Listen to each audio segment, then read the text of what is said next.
Estaremos hoje finalizando as cartas de João às igrejas, às 7 igrejas, e essa carta, então, esse fecha o primeiro, como é que John Stott coloca? O primeiro momento, né? Ele coloca alguns momentos do livro de Apocalipse, e esse é o encerramento do primeiro momento. Carta a Laodiceia. E depois nós vamos começar assim, nos aprofundar um pouquinho mais no estudo de Apocalipse. Então, quero convidar você a acompanhar a leitura do capítulo 3, a partir do verso 14. Carta à igreja, ao anjo da igreja em Laodiceia, escreve: estas coisas diz o Amém, a testemunha fiel e verdadeira, o princípio da criação de Deus. Conheço as tuas obras, que nem és frio nem quente. Quem deras fosse frio ou quente. Assim, porque és morno e nem és quente nem frio, estou a ponto de vomitar-te da minha boca. Pois dizes: estou rico e abastado e não preciso de coisa alguma, e nem sabes que tu és infeliz, sim, miserável, pobre, cego e nu. Aconselho-te que de mim compres ouro refinado pelo fogo, para te enriqueceres, vestiduras brancas para te vestires, a fim de que não seja manifesta a vergonha da tua nudez, e colírio para ungir os olhos, a fim de que vejas. Eu repreendo e disciplino quantos amo. Sê, pois, zeloso e arrepende-te. Eis que estou à porta e bato. Se alguém ouvir a minha voz e abrir a porta, entrarei em sua casa e cearei com ele, e ele comigo. Ao vencedor, dar-lhe-ei sentar-se comigo no meu trono, assim como também eu venci e me sentei com meu Pai no seu trono. Quem tem ouvidos, ouça o que o Espírito diz às igrejas. O verso 20 é um verso que eu creio que talvez a maioria de nós já deve ter usado para fazer evangelismo, né? Eis que estou à porta e bato. Na verdade, essa palavra de Jesus não é para o descrente, não, é uma palavra para o crente, é uma palavra para a igreja. É a igreja a qual Jesus está do lado de fora. O versículo-chave desse nosso estudo aqui é o verso 18: aconselho-te que de mim compres ouro refinado pelo fogo para te enriqueceres, vestiduras brancas para te vestires, a fim de que não seja manifesta a vergonha da tua nudez, e colírio para ungir os olhos, a fim de que vejas. Vamos orar ao Senhor. Pai, nós te louvamos por tua graça.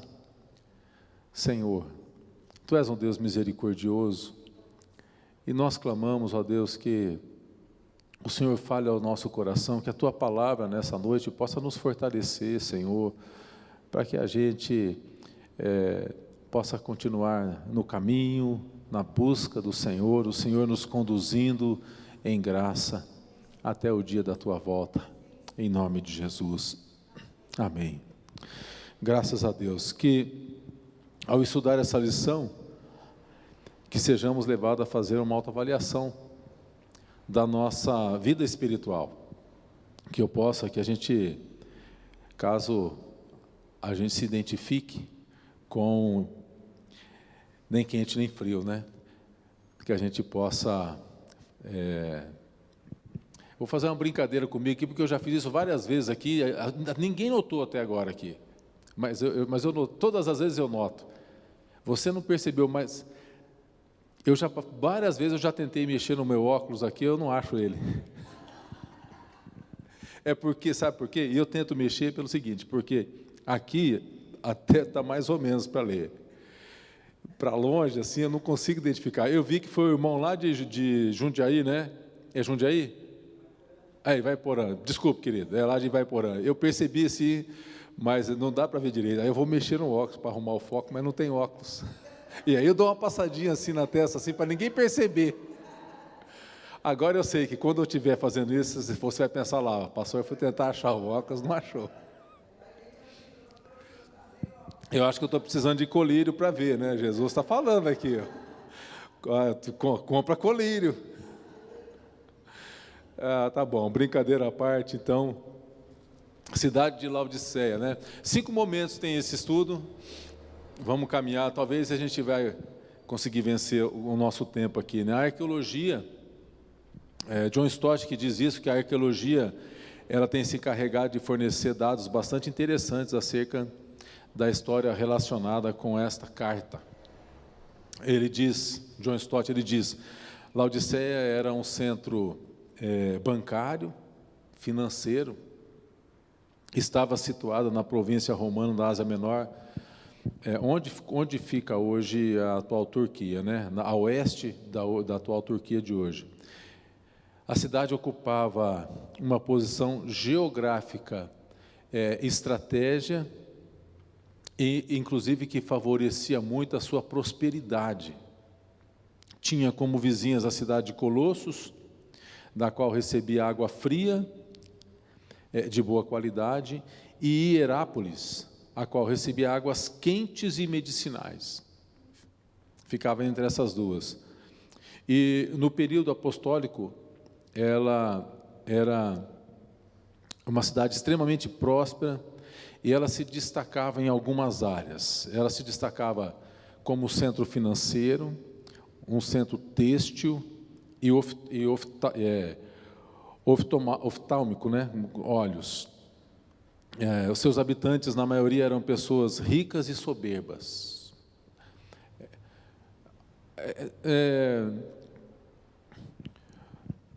Quem vai dizer? O Champlin vai falar isso. Ó, em 61 depois de Cristo, é interessante que a cidade, ela foi juntamente com a cidade de Colossos, que foi citada aqui, e a cidade de Hierápolis, ela é arrasada por um terremoto, mas logo foi reconstruída com recursos próprios, e rejeitando a ajuda do Império Romano.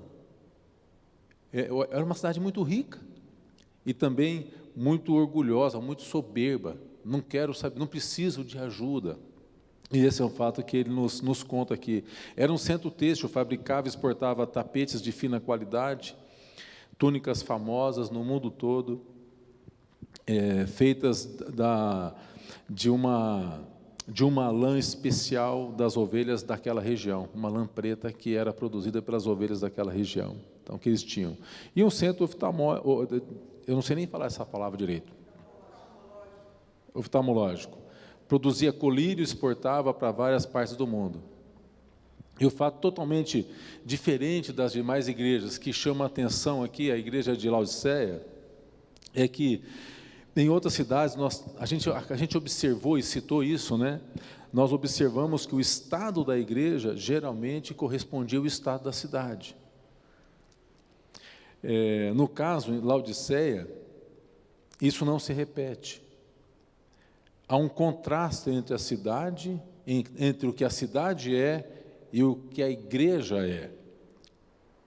A igreja, ela acaba refletindo a imagem da cidade, mas no seu aspecto negativo. Assim como naquela cidade havia pessoas que trabalhavam, banqueiros, né, financistas, pessoas que trabalhavam com a área financeira, havia médicos, fabricantes de tecidos, e ali se encontravam os cidadãos mais nobres daquela cidade. A igreja, por Cristo, ela é considerada uma igreja miserável, pobre, cega e nua. Esse é o olhar que Cristo tem da igreja de Laodiceia. E por quê? Porque ela tinha falhado no seu propósito de encontrar em Cristo a sua verdadeira fonte de riqueza, de esplendor e de visão. Ela tinha falhado. Então esse é o diagnóstico da cidade, da igreja, né? A igreja em Laodiceia, das 7 igrejas, Olha, acompanha a leitura aqui do versos 15 até o 17, porque das 7 igrejas, ela é a única igreja que não há nenhuma palavra de elogio por parte de Jesus. Ele diz: conheço as tuas obras, não é quente nem frio, estou a ponto, porque és morno, estou a ponto de vomitar-te. Você diz, estou rico e abastado. Essa é a visão que a igreja tinha dela mesma. A igreja tinha uma visão dela, rica, que não precisava de ajuda, mas era uma igreja infeliz, miserável, pobre.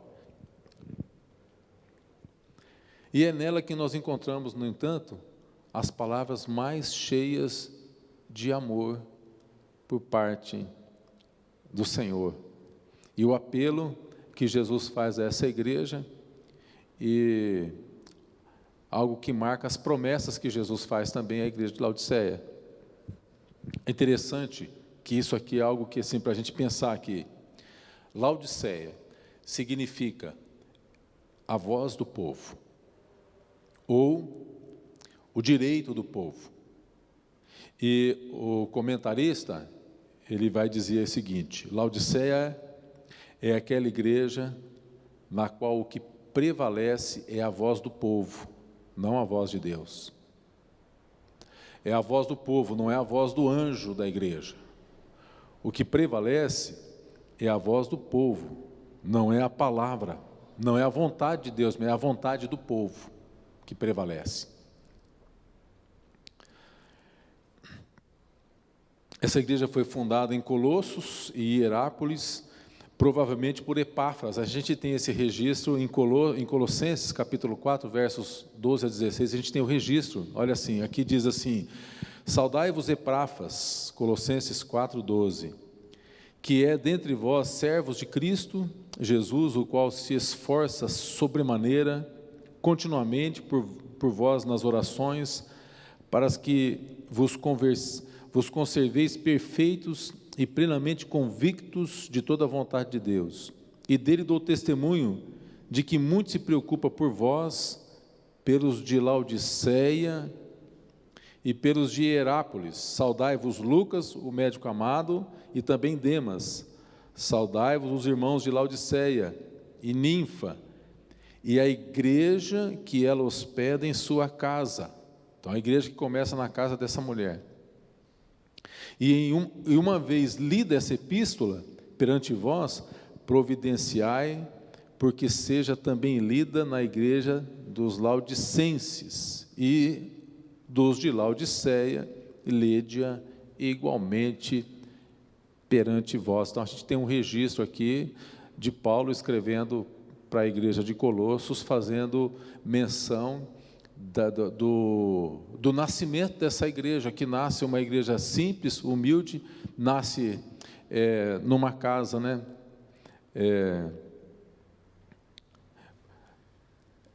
Como a maioria das igrejas, muitas igrejas nasceram dessa forma.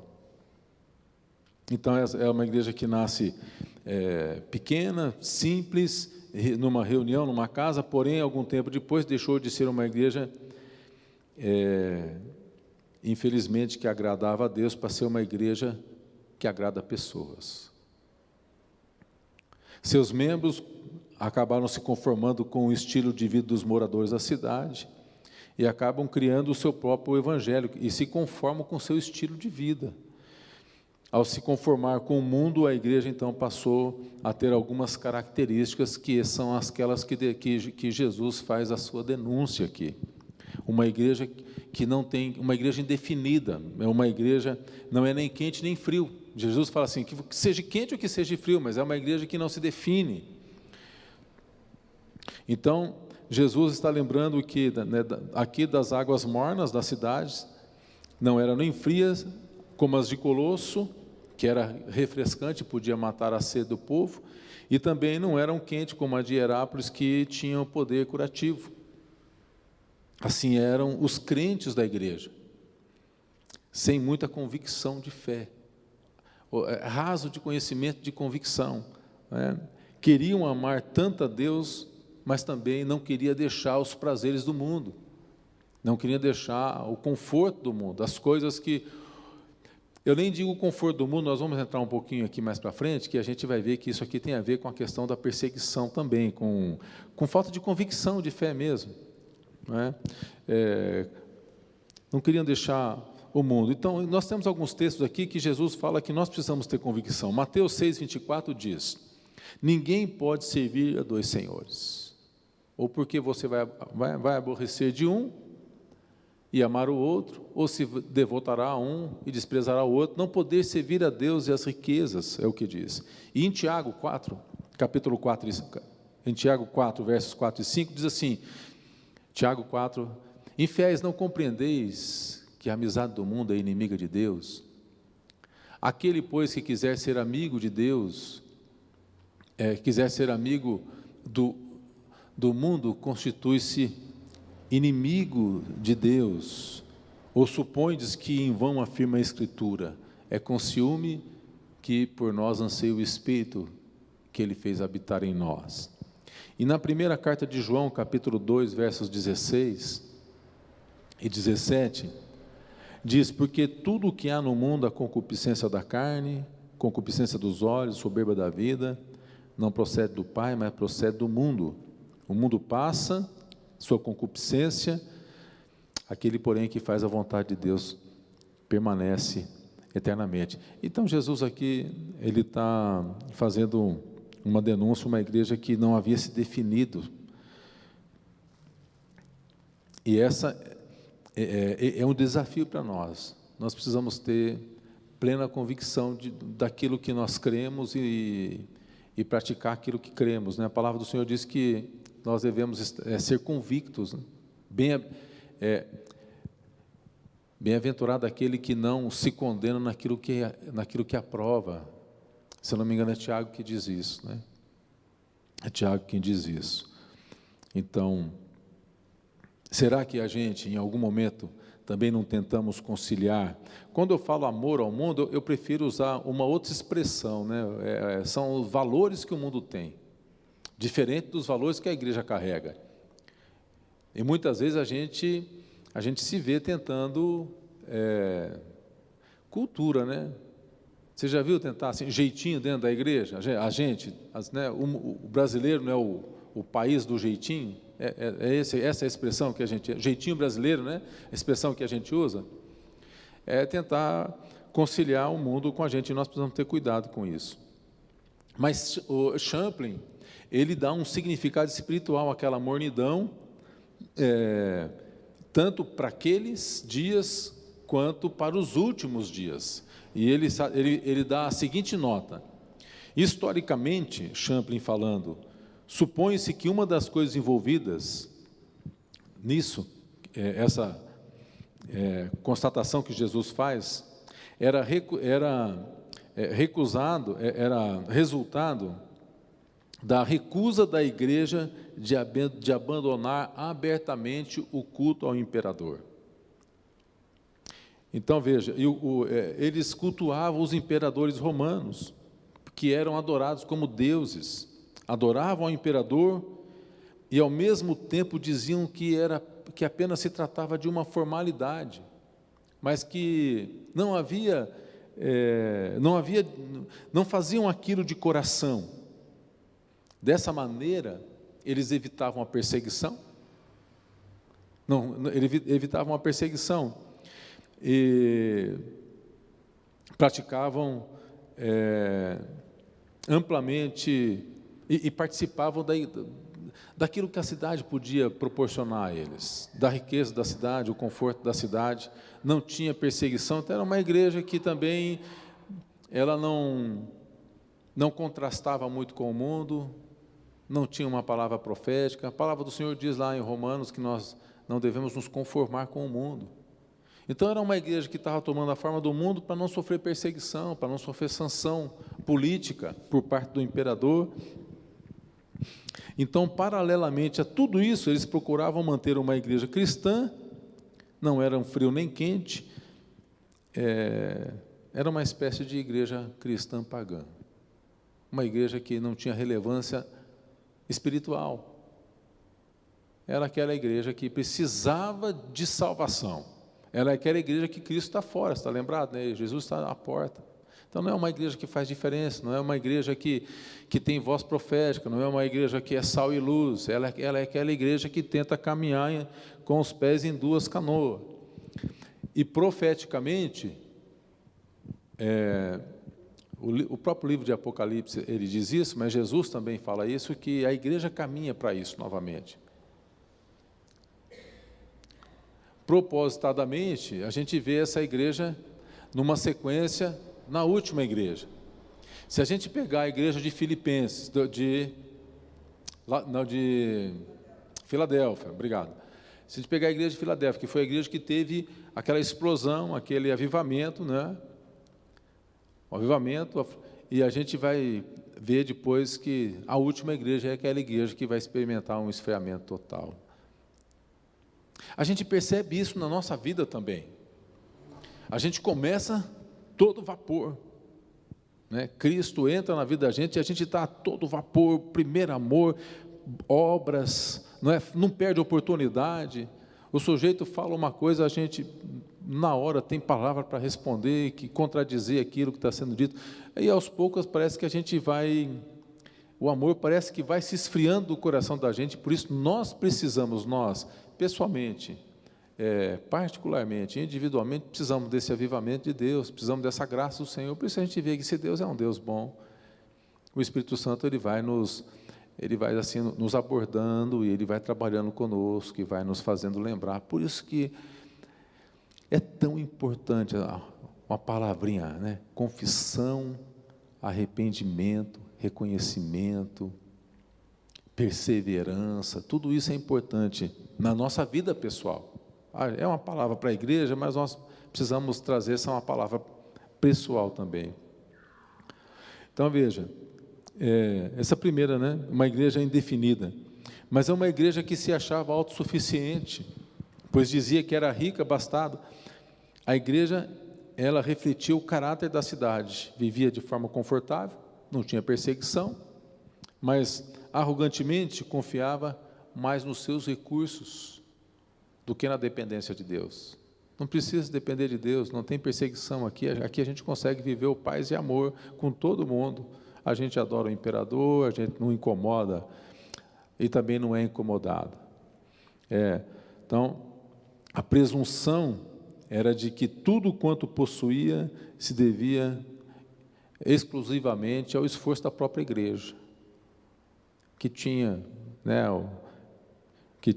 os recursos.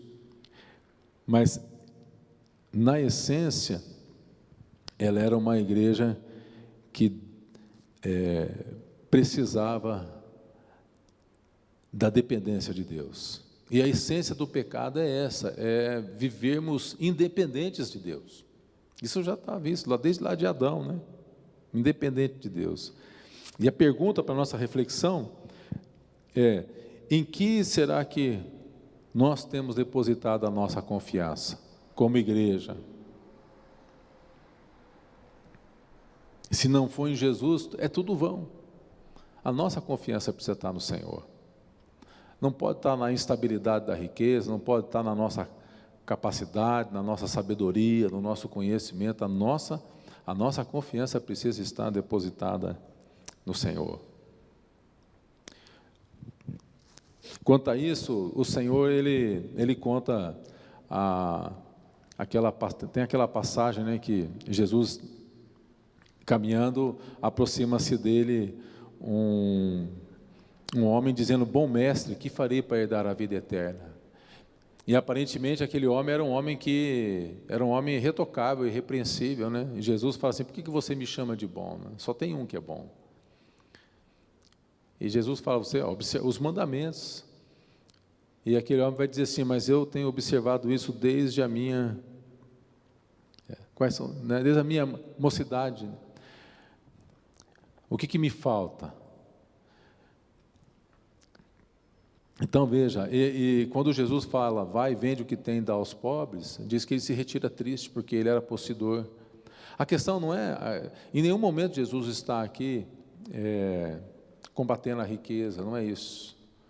Mas aqui a confiança desse homem estava nos bens que ele possuía. É isso que Jesus fala. Em terceiro lugar, uma igreja inconsciente, porque na parte B do versículo 17 do capítulo 13 de Apocalipse, olha o que Jesus fala. Coloca lá. Nem sabes que você é tudo isso aí. Nem sabe que você é triste, infeliz, miserável, pobre. Você nem sabe. Ela é uma igreja que não tinha nem consciência da sua própria condição. A sua condição era outra. Enquanto ela achava que era uma situação, ela era uma outra totalmente diferente. E Deus aqui, Ele não está condenando a riqueza em si, mas a avareza, o egoísmo, a autossatisfação, que pode até vir com enriquecimento, mas o que vem mesmo é com o distanciamento da presença do Senhor. Quando nós nos distanciamos do Senhor. Agora veja bem, quando é que nós nos distanciamos de Deus? Quando nós vamos negociando os princípios que a gente conhece da palavra. Nós vamos negociando os princípios. O povo naquele tempo, ele era condenado só por dizer Jesus é o Senhor. E aqui esse povo, ele compactuava com aquilo, dizendo que tradição, tem muita coisa que é tradição nossa aí, que é tradição, cultura, é tratado como cultura, é tratado como tradição, mas que tem implicações espirituais. E a gente não faz nada, não combate, alguns acham bonito, outros participam. Coisa para a gente refletir no nosso tempo. A palavra de Deus diz que Deus não leva em conta o tempo da ignorância. O tempo da ignorância não é levado em conta. Mas a partir do momento que a gente passa a conhecer a verdade, Paulo mesmo diz, quando eu era menino, eu pensava como menino, eu agia como menino, eu fazia as coisas próprias de menino. Agora que eu fiquei homem, agora que eu fiquei adulto, agora que eu tenho conhecimento, agora que eu conheço a verdade, eu abandonei aquelas coisas próprias de menino para caminhar como adulto. E assim tem que ser com a igreja, assim tem que ser com as nossas vidas. E importante a gente estar sempre aplicando essa palavra individualmente, porque nós vamos falar aqui do remanescente. Embora a igreja possa se esfriar, embora tudo isso pode acontecer, Jesus fala, haverá porventura fé na terra quando vier o Filho do Homem, o Senhor nunca deixará de ter os seus remanescentes. Quando Elias chegou diante de Deus e pediu a morte para si, o que Elias fala para Deus? Senhor, todos se corromperam, sobrou só eu. E Deus fala assim, Elias, você está equivocado. Eu tenho separado para mim 7.000 homens que não se dobraram diante de Baal. Não é só você, existem outros como você. Então, Deus sempre manteve o seu remanescente no decorrer da história, e não tem sido diferente hoje. A própria reforma protestante, ela acontece por quê? Porque Deus mantinha um remanescente mesmo num período da história difícil que a igreja passa. O tempo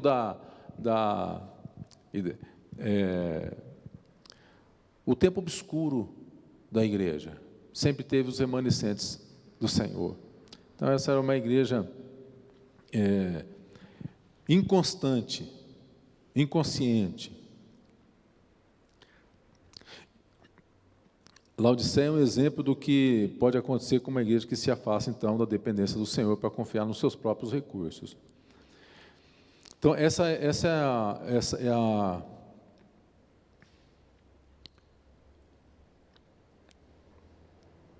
é como Jesus está repreendendo a igreja, e Jesus se apresenta à igreja. Interessante a forma como que o livro que a gente adotou para trabalhar aqui, ele mostra o título e como Jesus se apresenta à igreja. Ele se apresenta como o Amém, a testemunha verdadeira e fiel, como o princípio da criação de Deus. Então, amém, a palavra significa verdadeiramente, ou seja, é uma afirmação, e ao mesmo tempo que significa verdadeiramente, ou assim seja. Então, Jesus se apresentando dessa forma, ele deixa bem claro que ele é aquele que sempre terá a última palavra sobre a igreja dele, que somos eu, que somos você, e que é a igreja do Senhor, porque é nele que todas as profecias bíblicas se cumprem, em quem a revelação de Deus se manifesta na sua plenitude. A palavra de Deus diz em Hebreus 1:3, ele é o resplendor da glória e a expressão exata do seu ser, sustentando todas as coisas pela palavra do seu poder. Depois de ter feito a purificação dos pecados, assentou-se à direita da majestade nas alturas. Então, ele é o amém. Ele é o testemunha fiel.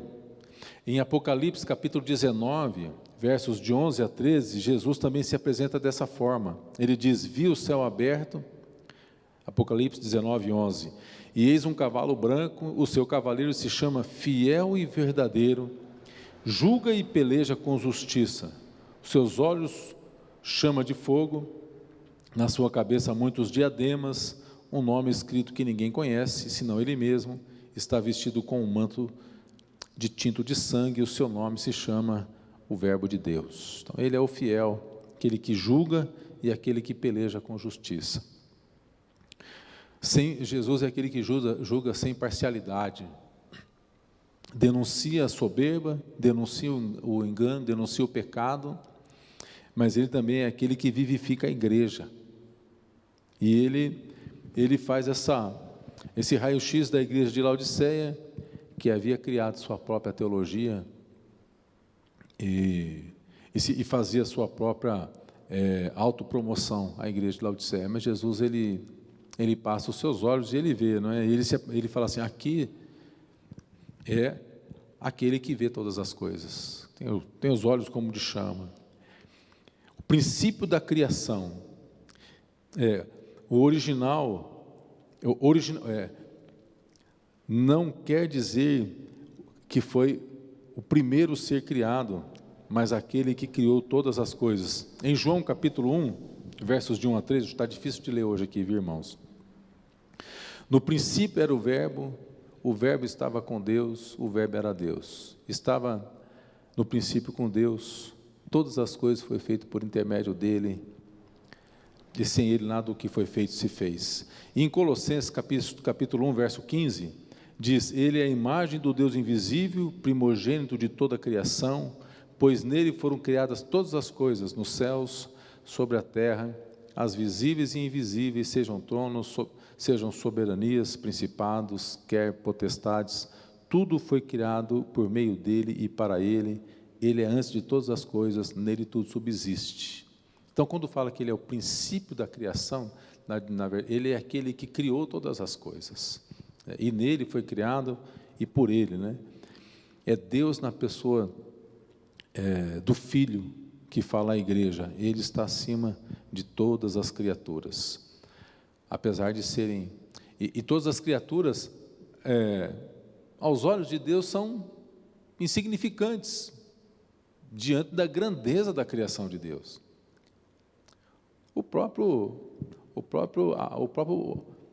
A própria força do mal, para Deus é uma coisa muito significante, porque Deus poderia, se Ele quisesse, com o seu próprio poder, aniquilar todo o mal,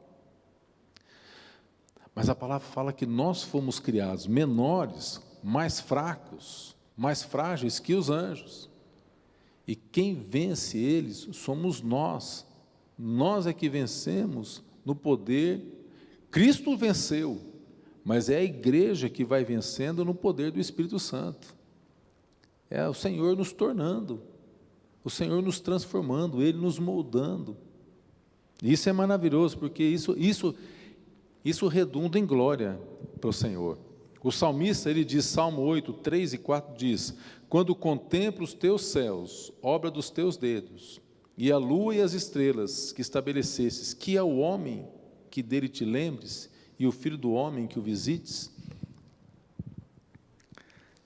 Então, a tendência de muitas igrejas é exaltar o homem. E a igreja de Laodiceia, embora era uma igreja que dizia que adorava a Deus, adorava aqui o homem, né, o imperador. E Deus afirma em sua palavra que Ele não dá a sua glória, não divide a sua glória com qualquer que seja. E aí nós temos aqui a repreensão de Jesus, né? 3 coisas que Jesus, Ele fala à igreja. Nos versos 15, Ele está dizendo aqui, conheça as tuas obras,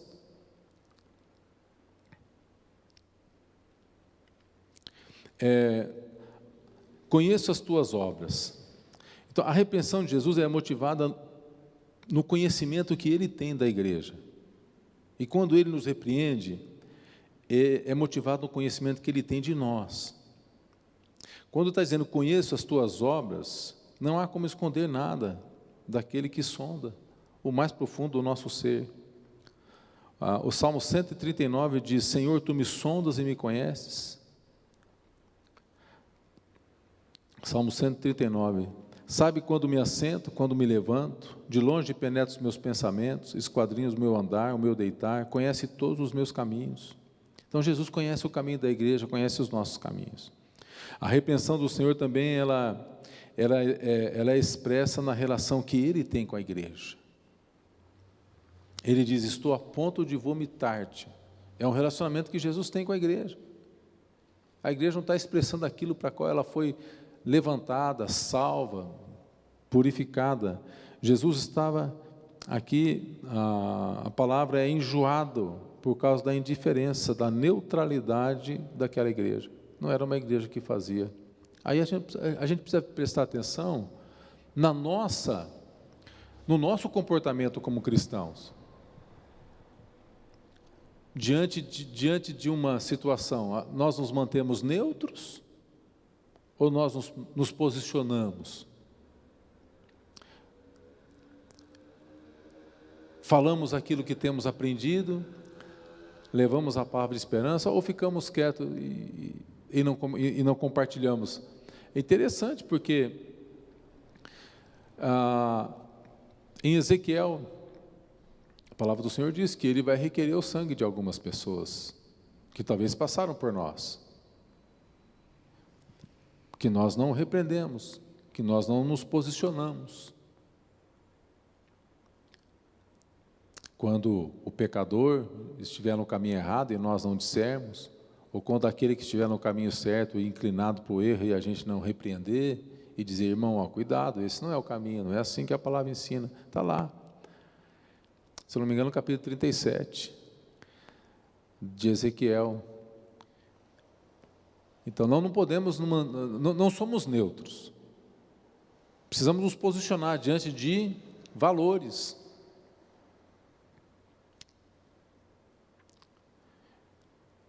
Eu vou dizer uma coisa, o apóstolo Paulo, ele foi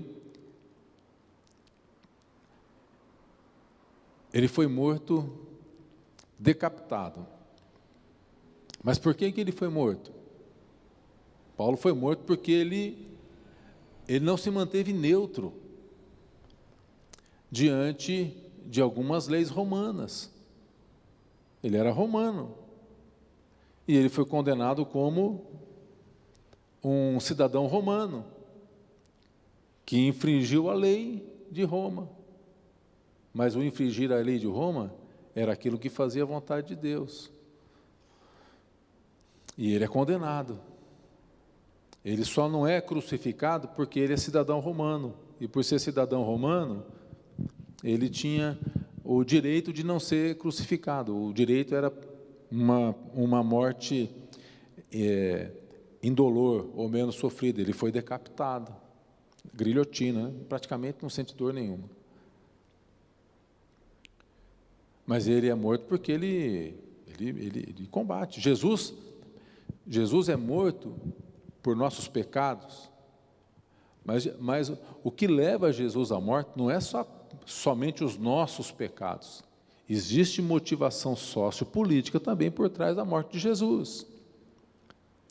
Se você se lembra daquele momento em que Jesus entra pela porta dourada, montado no jumentinho, aclamado como rei, hosana o que vem em nome do Senhor, e fazem uma estrada de roupas e de ramos, e nós temos nosso domingo de ramos.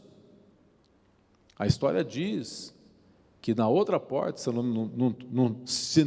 não estiver errado aqui, na porta Formosa, numa outra porta, está entrando, Pilatos está entrando pela outra porta, sem pompa, sem recepção.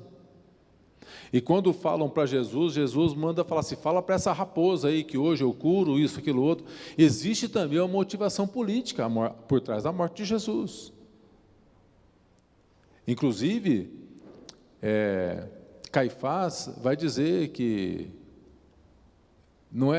vocês não sabem de nada. É melhor que morra uma pessoa pela nação, do que toda a nação pereça. Isso faz pensar, gente, na neutralidade que muitas vezes nós tratamos com alguns temas sensíveis da nossa sociedade. Que eu não preciso nem nominar aqui, que a gente sabe que tem por aí. Não podemos ser uma igreja indiferente. Veja bem, que a igreja é uma igreja que está se conformando com o mundo. Essa igreja de Laodiceia. Jesus está, você não faz mais a diferença. Você nem mata a sede, você nem cura. Né? Você não tem nem água fria e você não tem nem água quente. Será que parte da igreja já está vivendo talvez algo parecido ou semelhante com isso? Uma igreja que é a voz do povo. Tem aquele ditado, né? A voz do povo é a voz de Deus. Então, aqui, essa era a igreja aqui, que a voz de Deus era a voz do povo, né? Laodiceia, a voz do povo, o direito do povo. Ela é uma igreja que havia perdido a capacidade de matar a sede dos pecadores, Jesus que é a água viva, uma igreja que não proclamava mais o Evangelho de Cristo, que é a única fonte da água viva, e também já não tinha capacidade de curar. Jesus é a fonte que cura, né? A sua doutrina já não tinha propriedades terapêuticas, já não curava, não trazia cura. Né? E Jesus repreende também a igreja com base no amor que ele tem pela igreja, porque ele diz o seguinte: eu repreendo e disciplino a quantos amo. Veja, apesar da situação dessa igreja que Jesus diz que está a ponto de vomitar, apesar da situação que a igreja estava, Jesus, ele jamais deixou de amar a igreja. Ele jamais deixou de amar a igreja. A censura de Jesus, que diz que a igreja precisa ser levada ao arrependimento, Jesus diz, eu repreendo e disciplino. Jesus está repreendendo e disciplina uma igreja. Mas Jesus diz, eu repreendo e disciplino aqueles que amo. Jesus está expressando aqui o seu profundo amor por essa igreja. E isso é fonte de consolo para as nossas vidas. Provérbios 27:5 diz, melhor é a repreensão franca do que o amor encoberto. Leais são as feridas feitas pelo que ama, porém os beijos de quem odeia são enganosos. É melhor nós sermos repreendidos francamente por aqueles que nos querem bem. Então vem a exortação de Jesus, né? Eu quero dar alguns conselhos para você. Compre ouro refinado, porque você está achando que você é rico, mas você está precisando enriquecer-se verdadeiramente. Compre vestes brancas, unja os seus olhos para que você pode ver. Veja, Jesus está dando conselho para essa igreja. Não desistiu da igreja. Jesus oferece de forma graciosa e amorosa os verdadeiros tesouros que vão fazer com que essa igreja seja uma igreja diferente. O conselho de buscar nele a sua suficiência, em Cristo a suficiência. porque diz, aconselho que compres de mim. Ou seja, Jesus está dizendo, venha depender de mim, porque eu tenho tudo o que você precisa. Aconselho que compre de mim. A palavra de Deus diz que ao Senhor pertence a terra, tudo o que nela contém, o mundo e os que habitam. Está lá em Salmo 24. Ouro refinado fala da nossa fé, da fé viva. Vestes brancas fala do símbolo de pureza. Por isso que quando temos batismo, e nós vamos ter batismo dia 2, e recepção de membros, dia 2, grava aí dia 2, batismo e recepção com almoço, com tudo que a gente tem direito, festa para a gente aqui, né? Vestes brancas é o símbolo de pureza. Apocalipse 19:8 diz, pois lhe foi dado vestir-se de linho finíssimo, resplandecente e puro, porque o linho finíssimo são os atos de justiça dos santos. Então, é símbolo de justiça. Símbolo de santidade, né? Em todo tempo sejam alvas as tuas vestes, jamais falte óleo sobre a tua cabeça, está em Eclesiastes 9:8. Símbolo de santidade, símbolo também de salvação. Mateus 22:11 diz, entretanto, porém, o rei, para ver os que estavam à mesa, notou ali um homem que não trazia veste nupcial. Lembra da parábola que Jesus conta? Então, as vestes brancas é símbolo de tudo isso aí, símbolo de pureza, de justiça, símbolo de santidade, símbolo de salvação. Jesus diz, olha, colírio para os olhos, aconselho que compre de mim colírio, que tipifica a unção do Espírito Santo, que nos revela, que traz a revelação, para que a gente possa ver com os olhos do Senhor, com a revelação das verdades espirituais. E ele diz aqui, arrependa-te e ouve-me. O fato de arrepender significa renunciar ao pecado e mudar o estilo de vida. Então Jesus está exortando aquela igreja, que estava do lado de fora, mas desejoso de entrar novamente para a igreja e levar vida para a igreja. Não desiste da igreja. Mesmo do lado de fora, Jesus continua falando à igreja, né? E a conclusão, irmãos, John Stott, veja, nem tudo está perdido. O fato da igreja ser arrependida revela que essa igreja, apesar de ela tinha uma chance, porque o Senhor ama a igreja. John Stott, ele diz assim, por causa dessa igreja desastrada, o Senhor se apresenta como o princípio da criação de Deus. Talvez a melhor tradução seria a origem da criação de Deus, aquele que é capaz de descer até o caótico abismo do fracasso de Laodiceia e restaurá-la, assim como um dia fez com o mundo. Gênesis capítulo 1, de 1 a 4, eu vou ler esse texto, diz assim, no princípio criou Deus os céus e a terra, porém estava sem forma e vazia, havia trevas sobre a face do abismo, e o Espírito de Deus pairava sobre as águas. Disse Deus, haja luz, houve luz, viu Deus que a luz era boa, e fez separação entre a luz e as trevas. Alguns comentaristas, irmãos, vão dizer o seguinte, põe o primeiro versículo de Gênesis aí. No princípio criou Deus os céus e a terra, e essa aqui é a primeira criação, tudo perfeito. Quando diz no princípio criou Deus os céus e a terra, e ponto, é a criação. Esse é o primeiro relato da criação. No segundo verso, quando diz, coloca lá, a terra estava sem forma vazia, trevas sobre a face do abismo, aqui já seria, segundo o comentarista, seria já um momento onde houve a rebelião de Lúcifer, que veio gerar o caos e deixou um estado de caos.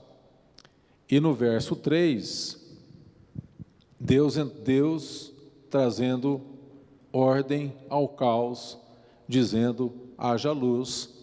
E no verso 4, Deus fazendo então separação da luz, que é boa, e das trevas, que é mal.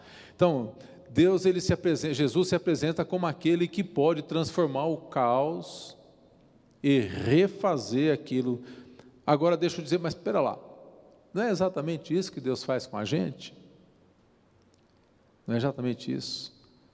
Nós nascemos e de repente a vida da gente está um caos, porque o pecado entra e faz um estrago na vida da gente, até que Deus chega e diz assim: haja luz, traz entendimento para a gente, traz o Espírito Santo, repreende o devorador, varre a casa e faz separação, e nos coloca a salvos. É o que Deus faz. Então veja, apesar dessa igreja ser uma igreja que retrata a última igreja, Jesus nunca abandonou a sua igreja. Isso também nos faz pensar que Jesus também é um assunto, é um outro assunto, mas Jesus também não abandonou o seu povo, não. Jesus não abandonou Israel, não. Israel ainda vai ser restaurado pelo Senhor. E a dimensão dessa promessa, né?